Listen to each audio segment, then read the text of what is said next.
Picture this. You are strapped into a 3,400-pound stock car. 3 feet in front of you is a wall made of concrete and steel. You press the brake pedal, and it goes straight to the floor. No resistance. No car. Nothing. Now imagine you already know that is going to happen before the green flag even drops. And the people in charge tell you, drive anyway.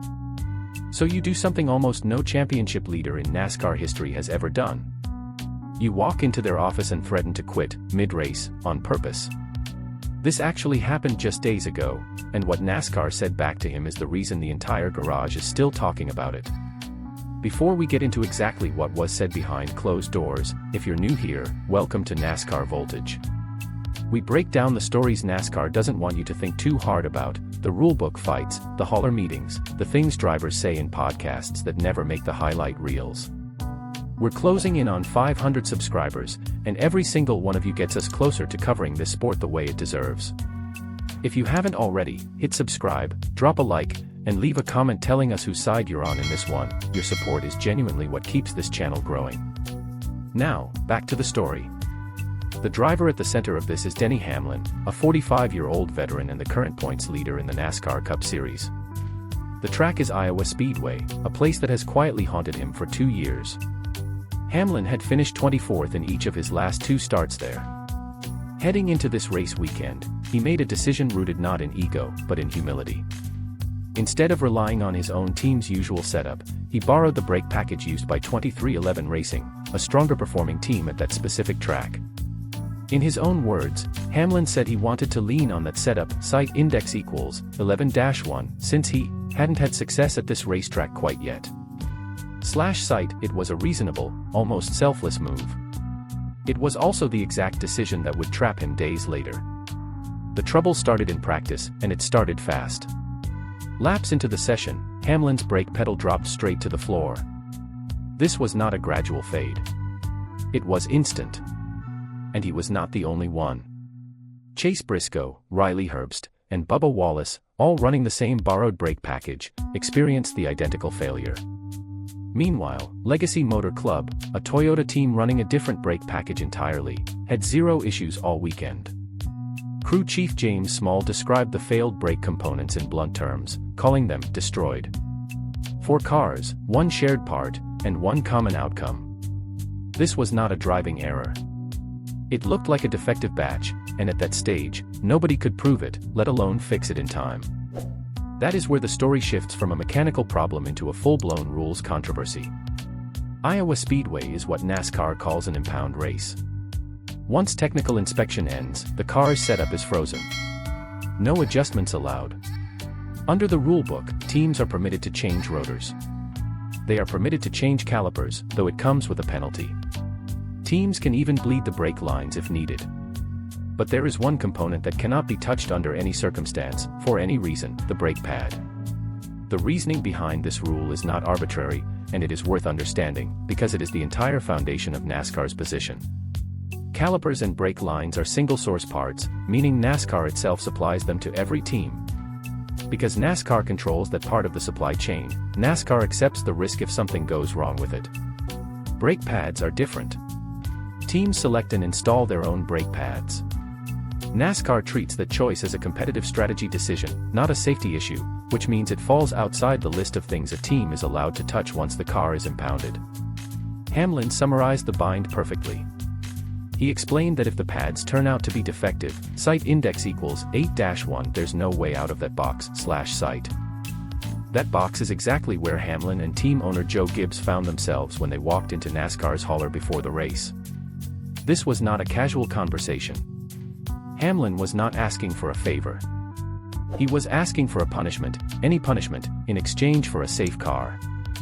His first offer was to start the race from pit road. NASCAR said no. He raised the stakes and offered a second, harsher penalty, starting from pit road at Iowa, combined with a rear of field start the following week at Richmond. NASCAR said no to that as well. Then Hamlin explained, in his own words, exactly why NASCAR was holding the line.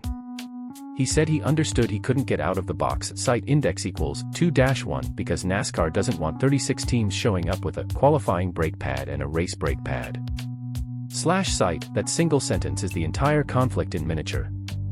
Hamlin was arguing for an exception because his situation was genuinely dangerous. NASCAR was arguing against the exception because every team, every week, believes their situation is the exception too. Even Hamlin, mid-argument, admitted NASCAR's fear was legitimate. Both sides were right. It still did not matter. With 2 offers rejected, Hamlin played his final card. He told NASCAR officials that he would simply refuse to drive the car. According to Hamlin's own retelling, NASCAR's response was that they would make up a penalty, and it would be worse than anything he had already offered to accept. That line is the one that spread through the garage and across NASCAR media within hours. But this is not a one-sided story, and it would be inaccurate to leave it there. NASCAR Vice President of Racing Communications, Mike Ford, responded publicly and directly to Hamlin's account. Ford did not dispute that Hamlin told the story fairly from his own perspective. What he corrected was the mechanism. Nothing was invented on the spot. NASCAR maintains a standing discretionary penalty system specifically for situations where a team disobeys a direct instruction from officials. Under that existing system, a brake pad swap performed against NASCAR's ruling could have resulted in site index equals 8-1, a 3-lap, 5-lap, or 20-lap penalty /site, entirely NASCAR's call, and entirely within an already existing rule, not a new one written in the moment. Ford then shared the most revealing detail of the entire dispute. He said he asked people inside his own organization a hypothetical question: on a scale of 1 to 10, how angry would the rest of the garage have been if Hamlin had been granted the exception? One official answered with a 10. The chief inspector went further and answered with an 11. That number reframes the entire situation. This was never really a dispute about one team's brake pads. It was about protecting the principle that NASCAR's rulings apply equally to all 36 cars in the field, every single week, without exception. The garage did not stay quiet on this either, and opinions split sharply.